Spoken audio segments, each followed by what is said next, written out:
Olá pessoal, estamos de volta e no vídeo de hoje eu vim conversar com vocês sobre as leituras do mês. Eu deixei também aqui na aba da comunidade do YouTube um post aberto para que vocês deixassem perguntas, então eu tenho aqui até agora 4 perguntas. E eu vou fazer um vídeo assim, uma salada mista, onde a gente vai conversar um pouquinho sobre essas perguntas, até porque eu não quero que o vídeo fique muito longo, então eu já vou aproveitar essas perguntas, a gente vai conversar sobre o que aconteceu, o que eu decidi acerca das metas para 2025, eu decidi que eu vou abandonar, que eu vou abrir mão. Se no decorrer do ano eu decidir ler alguma coisa dessas metas, eu vou ler, se não, eu vou manter isso, porque sinceramente, gente, inclusive no vídeo onde eu falei sobre isso, vocês conversaram comigo, a maioria de vocês, se não todos, salvo engano, comentou que não gosta de fazer meta, tibiar, né? Cada um tem um jeito de falar. E que normalmente chega na prateleira, assim, na estante, pega um livro e lê. E eu vou dizer pra vocês que ano passado foi difícil obedecer às metas. E esse ano está sendo impossível, não me perguntem por quê. Eu pego os livros da meta pra ler e não funciona, a coisa não flui. Na maioria das vezes eu me estresso com os livros e é isso. Então nós vamos começar por um livro que eu fiquei triste em abrir mão. Eu li a metade do livro de um autor que eu li um livro dele e favoritei. Eu estou falando do Ernest Hemingway, Adeus às Armas. Esse livro tá na meta para 2025, é um pequeno calhamaço, tá, gente? São 402 páginas, aonde ele vai contar a história de um personagem, é um livro com pontos biográficos. E o Ernest vai trazer pra gente um personagem, né, na Primeira Guerra Mundial. E esse soldado, ele era piloto de ambulância, assim como o próprio Ernest o era, né? Ele serve na Primeira Guerra Mundial, ele é piloto de ambulância. Então ele vai criar um romance. Ele vai trazer pra gente o personagem Frederic Henry. Num determinado momento, agora falando do escritor, ele vai, como piloto de ambulância, sofrer um acidente, um ferimento na perna. A coisa vai ficar bem complicada, é um ferimento grave, ele terá de se afastar. E nesse período onde ele está sendo cuidado, onde ele está sendo tratado, ele está passando por esse processo, né, desse ferimento na perna, ele conhece uma enfermeira, ele se apaixona e ele não tem o seu amor correspondido. Esse romance não acontece, não dá certo. Diferente do seu personagem, o Frederic Henry, né, o protagonista de Adeus às Armas, ele se apaixonará pela bela Catherine Berkeley. E a Catherine aqui vai corresponder a esse amor. Eu li exatamente a metade desse livro. Ele tem 402 páginas, eu li a metade. Exatamente a metade.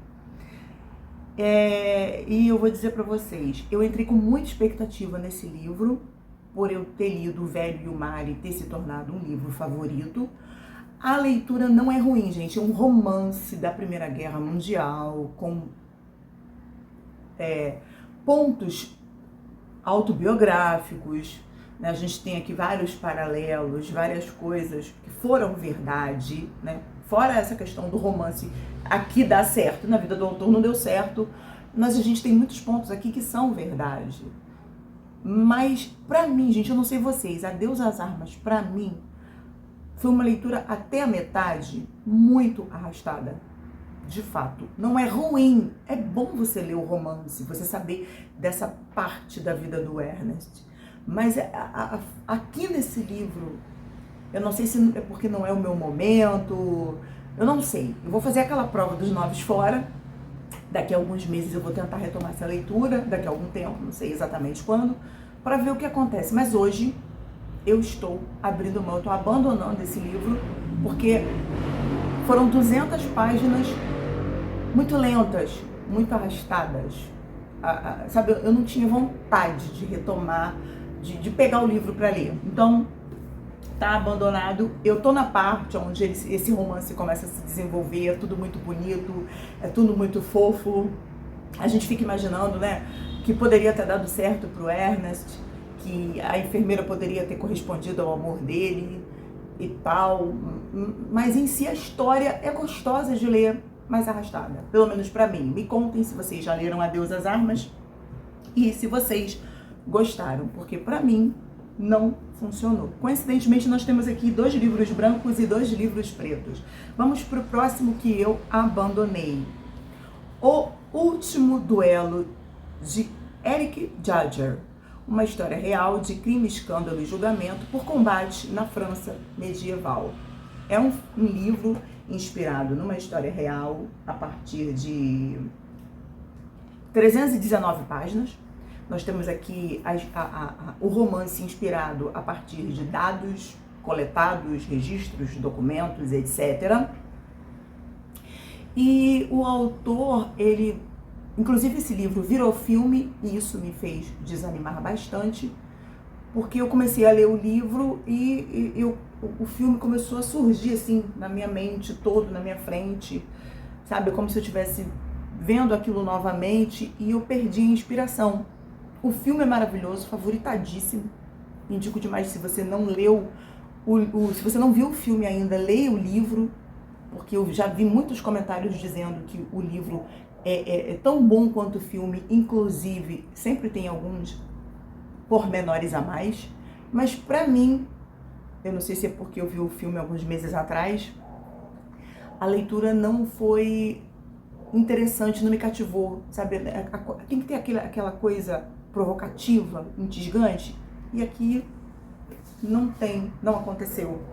Então eu não vou, por agora, perder, né, o meu tempo, investir o meu tempo fazendo a leitura de um livro que eu já vi o filme tão recentemente. O próximo é mais um favorito do ano, entrou para a lista dos favoritos de 2025, com certeza. Nós temos aqui um livro de 234 páginas de uma escritora, ela é psicóloga alemã, Stefanie Stahl. E ela, desde 1993, ela mantém seu próprio consultório, onde trabalha como psicoterapeuta. E ela é especialista em fobia do compromisso e dá palestras e seminários sobre temas relacionados à reconstrução da autoestima, amor e relacionamentos. Eu estou falando de acolhendo a sua criança interior. Eu já falei para vocês no vídeo de leitura anterior que esse aqui com certeza seria um livro favorito e de fato se tornou um livro favorito. E ele é um livro, já falei para vocês, né, 234 páginas, tem capítulos curtos. Eu não sei se eu falei naquele vídeo, mas ela vai trabalhar aqui 2 arquétipos, a criança sombra e a criança sol, porque ela vai tratar em relação aos traumas.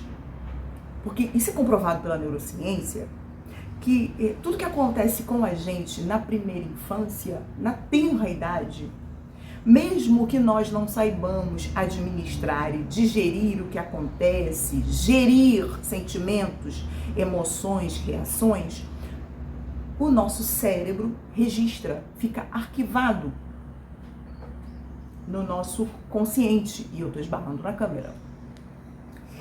E isso produz em nós o que nós conhecemos por traumas. E todos esses episódios da infância influenciam nos nossos relacionamentos na vida adulta, nas nossas escolhas, decisões, atitudes, comportamentos.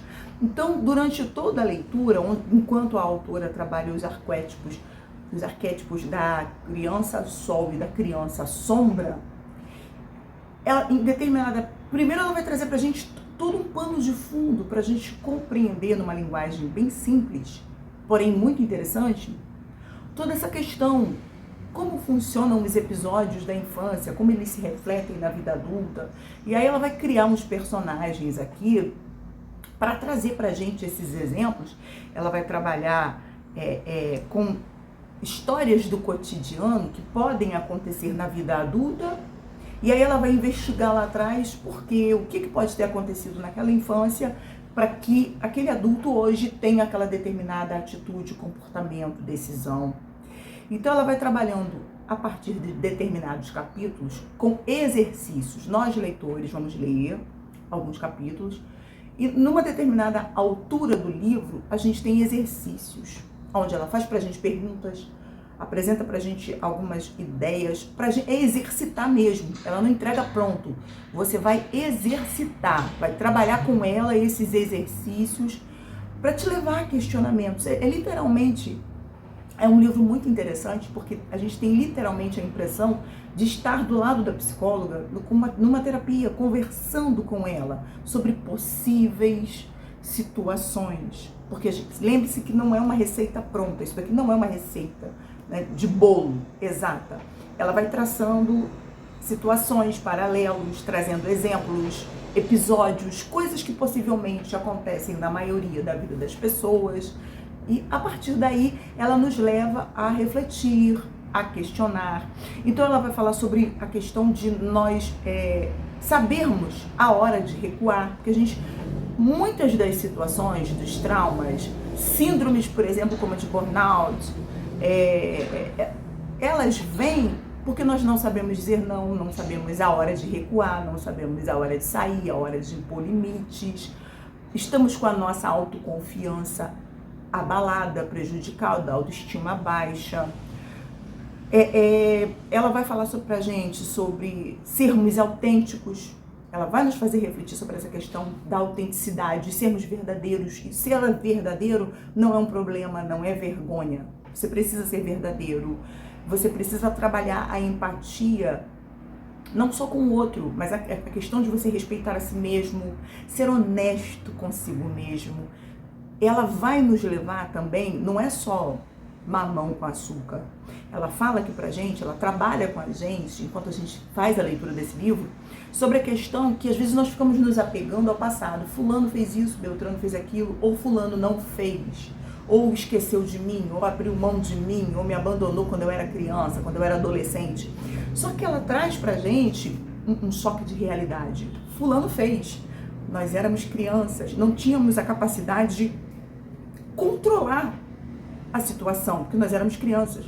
Só que nós nos tornamos adultos. E como adultos, nós temos o poder de escolher, de decidir. Somos responsáveis pela nossa vida. Agora nós temos autonomia, somos responsáveis pela nossa felicidade.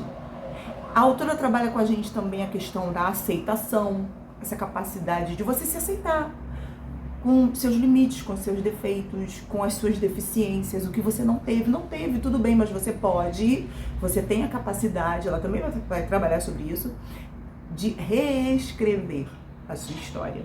Gente, enfim, é um livro maravilhoso, mais um livro desses de autoajuda que me surpreendeu e eu indico demais, mais uma leitura favorita, 5 estrelas, 2025. E eu comecei a ler, porque eu preciso voltar às minhas origens, gente. Eu preciso retomar aquelas leituras daqueles livros que sempre deram certo, raramente dá errado. O Pianista. Uma história, tô lendo errado aqui, uma história extraordinária de sobrevivência no gueto de Varsóvia. Władysław Szpilman. É um nome, gente, eu nem sei se eu estou pronunciando corretamente, olha esse nome, que é o nome do autor, não sei se estou pronunciando corretamente. Eu sei que é um livro de 271 páginas da Guerra Mundial, que é a minha temática preferida, e eu comecei a ler esse livro, e é um livro que nas primeiras folhas, nas primeiras páginas, já está me surpreendendo.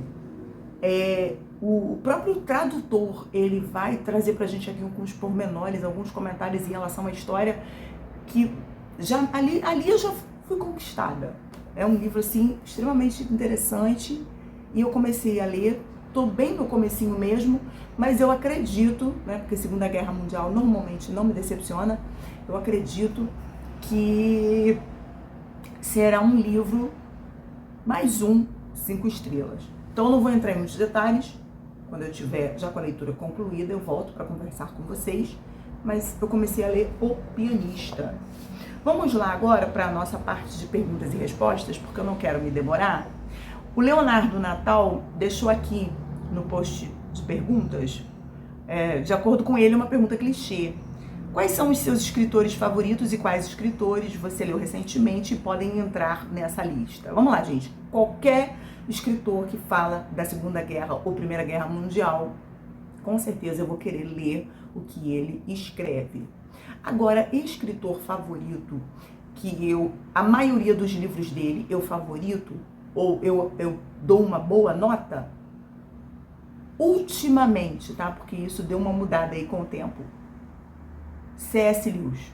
Porque eu tinha um outro autor, mas eu comecei a ler alguns livros dele, eu comecei a abandonar. E ultimamente o C.S. Lewis, na maioria das vezes que eu leio seus livros, a maioria dos livros, por exemplo, ano passado, de 3 ou 4 livros dele que eu li, 3 livros que eu li, eu abandonei um, favoritei 2. Então, né? Ultimamente, porque eu tô nessa fase, tá, gente? Hoje eu gosto de um e amanhã eu posso gostar de outro. Então, ultimamente, o meu escritor favorito está sendo C.S. Lewis, com louvor. Favoritei 2 livros dele, então é isso. A Cleidiane tá me perguntando aqui o que te motivou a criar o canal. De pronto já agradeço pelo seu trabalho por cá. Obrigada, Cleidiane. Leonardo, obrigada também pela pergunta, antes que eu me esqueça. Tá, o que me motivou a criar o canal? Não tem ninguém para conversar sobre livros, porque aqui em casa só eu gosto de ler. E a vontade de conversar com alguém sobre literatura e ouvir também, né, ter essa troca de figurinhas, ouvir a opinião das pessoas, me motivou a criar o canal. É isso, não tem muito o que falar sobre isso. Foi essa necessidade de trocar figurinhas, de falar e de ver a opinião das pessoas sobre literatura. A Maria Souza Tales perguntou o seguinte: um livro ou um gênero que não lê de jeito nenhum? Obrigada, Maria. Um livro ou um gênero que eu não leio de jeito nenhum. Gênero, eu diria para vocês que eu não leio hot de jeito nenhum. Acho inútil, é uma perda de tempo. Aquele terror bem macabro, aquela coisa assim, bem pesada. Eu não leio de jeito nenhum. E tem um livro, gente, que eu acho que ele já é figurinha aqui do canal. Toda vez que essa pergunta venha, quem me acompanha aqui já vai responder qual livro é. Eu não leio de jeito nenhum Lolita. Assim, não tem valor nenhum pra mim. É um professor, tem uma situação, vou deixar aqui na tela, tá? Com uma menina mais nova e todo mundo fala que é maravilhoso e eu não vejo em que, por mais que a escrita do autor seja magnânima, em que essa história ela é maravilhosa. A temática da história em si já é reprovável, então pra mim, de jeito nenhum.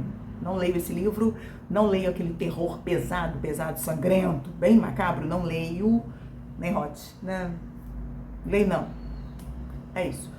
Deixa a opinião de vocês aí. Qual gênero ou qual livro vocês não leem de jeito nenhum? Agora quem quer saber sou eu. Ah, e me conta também seus escritores favoritos. Agora eu também fiquei curiosa.